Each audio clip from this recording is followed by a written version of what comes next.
दोस्तों, बलजीत कौशिक कांग्रेस देख सकते हैं जन संदेश रैली।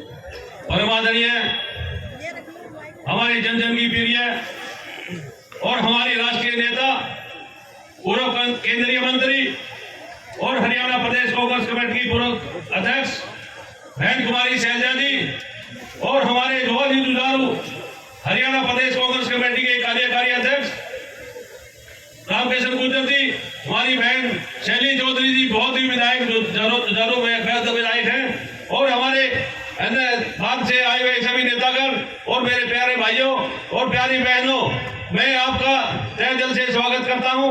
जो आप सुबह 10 बजे से आकर इतना मान और सम्मान दिया है, कई घंटे से यहाँ बैठे बहन जी के इंतजार में, आपका बड़ा आभारी हूँ।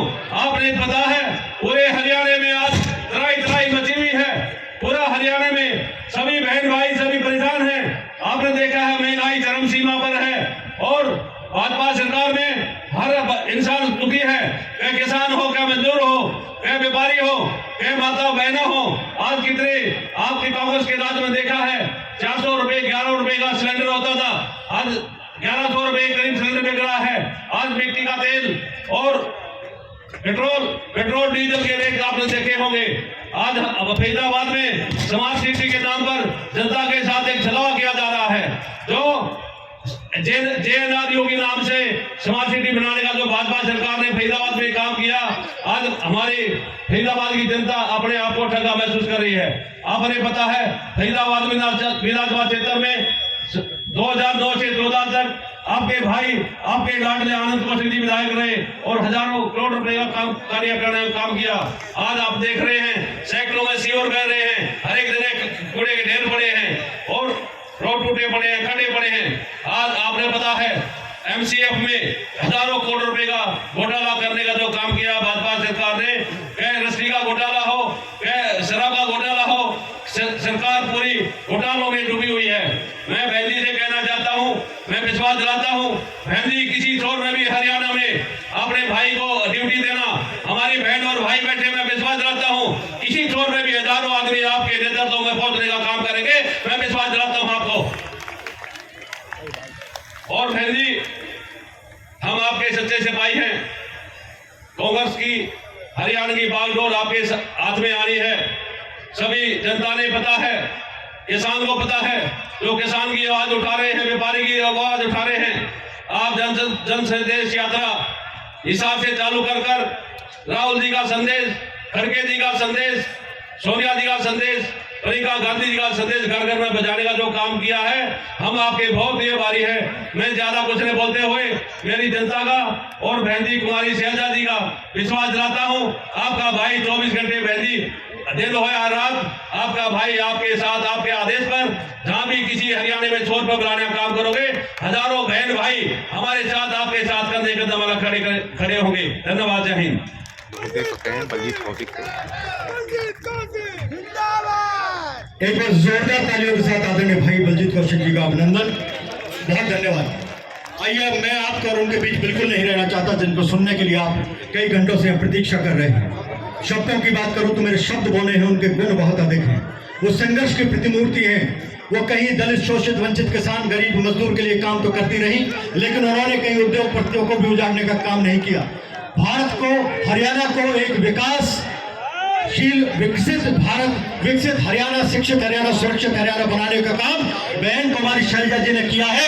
बड़े आदर और सम्मान के साथ दोनों हाथों को उठाकर फरीदाबाद की जनता ने बताया कि आपके हृदय के लिए कितना सम्मान है। जोरदार तालियों के साथ, गणराज्य के साथ, जिससे विपक्षियों को पता चलेगा कि अब उनके दिन शेष नहीं रहे। बहन कुमारी शैलजा जी आपके बीच हमारे साथ आए हरियाणा कांग्रेस के कार्यकारी अध्यक्ष भाई रामकिशन जी गुर्जर, आपकी अपनी बहन बेटी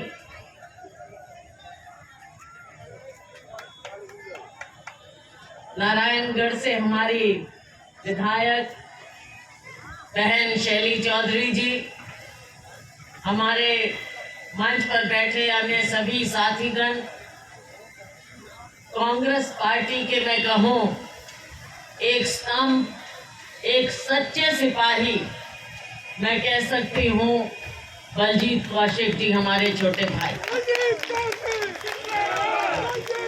इनके भाई आनंद कौशिक जी और ये यूथ कांग्रेस से कांग्रेस का झंडा उठाकर चले थे।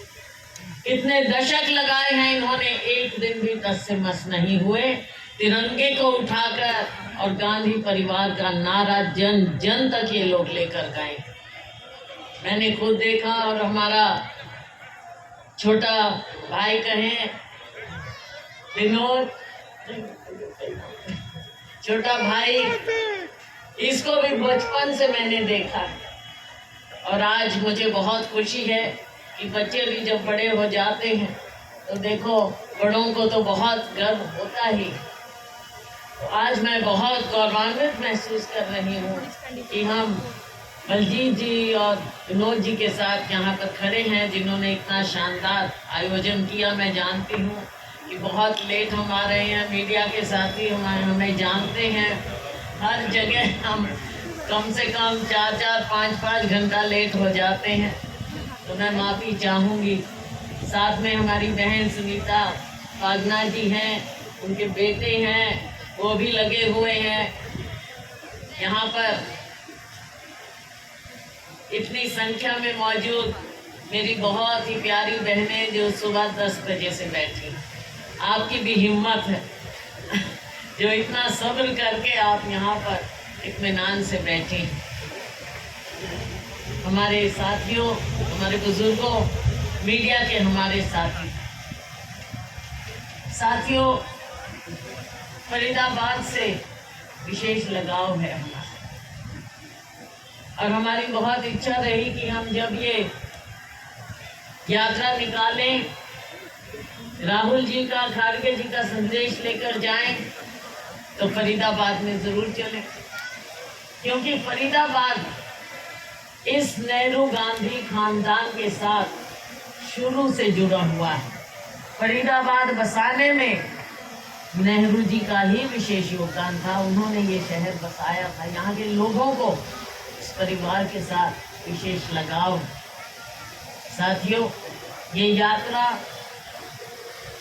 रणदीप सुरजेवाला जी, किरण चौधरी जी और मैं, हम लेकर निकले। हमारे सभी साथी साथ में चले और जहाँ जाते हैं हर जगह, हर शहर में, गांव में, कस्बे में लोगों में आज एक उत्साह है, एक बदलाव की इच्छा है कि जो वर्तमान स्थिति है देश, हमारे राज्य की, आज उसमें एक बदलाव आना चाहिए।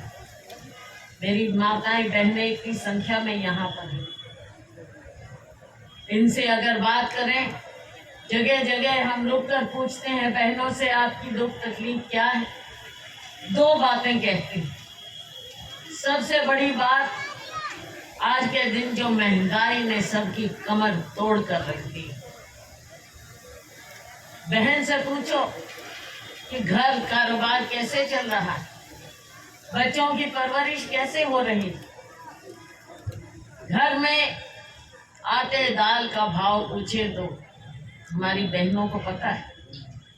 और जब मोदी जी कहते हैं कि हम 80 करोड़ लोगों को 5 किलो राशन देते हैं, तो ये अगर गरीब के साथ मजाक नहीं है तो क्या है, मुझे बताइए। आज गरीब को बेहतरी चाहिए अपनी जिंदगी में।